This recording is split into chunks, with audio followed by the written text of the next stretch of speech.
Pour nous, la prière, c'est essentiellement se mettre en communion avec Dieu. Et je pense que pour eux, c'est la même chose, bien qu'ils n'aient pas la même notion de Dieu que nous. Pendant la construction du mandala, les nonnes et le lama préparent l'environnement tous les matins, avec des prières et des louanges à la divinité, invoquant sa bénédiction.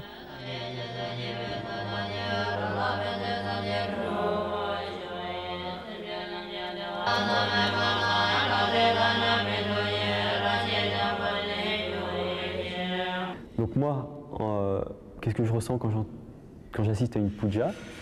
Je me dis c'est un grand moment d'échange culturel. C'est un moment d'échange de prière, différent, chacun dans sa différence, chacun dans sa culture et dans sa tradition. Et que ça m'invite, moi, à m'enraciner encore plus dans ma tradition, parce que je m'y sens bien.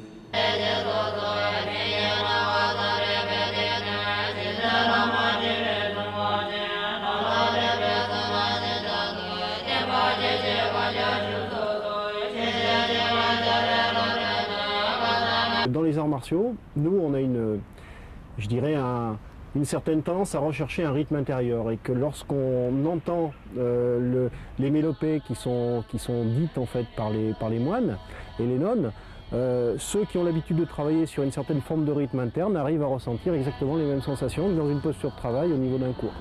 Tous les rythmes arrivent à se fondre en un seul rythme principal. Et c'est vrai que ce qui est intéressant, c'est justement quelquefois la pluralité des rythmes qui nous sont soumis, qui s'intercalent tous dans un grand rythme qui est celui de l'univers.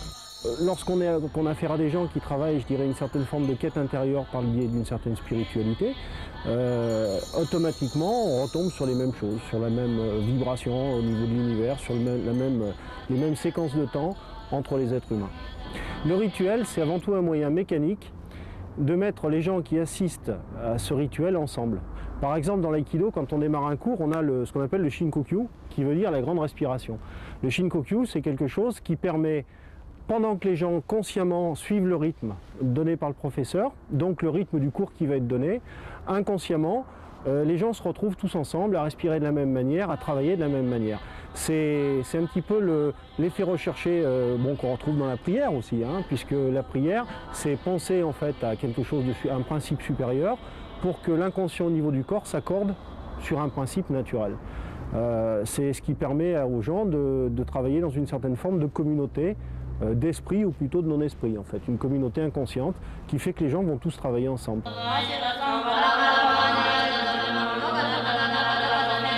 Cette séance de spalmodie en quelque sorte tibétaine rappelle, disons, sur un plan plutôt rythmique, aussi la spalmodie du Coran, mais dans un esprit tout à fait particulier qui est propre, disons, au Maghreb et d'autre part dans les confréries soufis. La prière n'a pas, disons, de dimension raciale ou particulière. La prière, quelle que soit la prière, dès lors elle est dite avec le cœur, où l'intention est sincère. Bon, elle n'a plus de langue, elle n'a plus d'horizon, quoi. Et ce lieu était, à mon sens, pas plus qu'un temple bouddhiste. Je pense que ces bouddhistes, en fait, eh bien, se sont sentis chez eux. Et moi, je me suis senti chez moi. Et comme le chrétien se sent aussi bien dans une mosquée ou dans un temple. À partir du moment où il vient avec ses intentions qui sont pures et sincères, ben, il ne fait pas de différence. Et il n'y a pas de différence.